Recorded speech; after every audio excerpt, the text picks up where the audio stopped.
So yesterday my husband was putting the dishes away and he showed me how he had to restack these colorful bowls so that two of the same colors were not on top of one another. Like he had to stagger them. That's what his OCD made him do.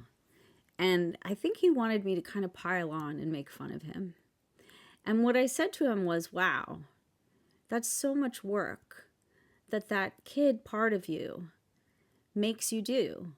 That kid part of you that was formed at a time when it thought that doing things like that was going to give you more control over an environment that you couldn't control. And he thought about it like that was sort of the first time that had occurred to him, that it was something that he needed to give himself compassion for and not something that he needed to ridicule himself for. And that he was doing a lot more work by having to live up to this standard that this part of him had developed a long, long time ago out of a need to get control over a situation it couldn't control. And it's still in there. And that is true for so many things that we do and so many things that we believe about ourselves. So many things all day, every single day.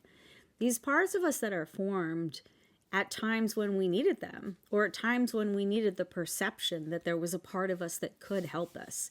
And they don't serve us anymore. And behaviors that they developed in order to give us this false sense of safety or this false sense that we were going to be okay, they don't help. They don't work. We know that now. We're grown. And I wanted to share this with you because I think today so many of us are in a really scary, shitty place because everything's shitty.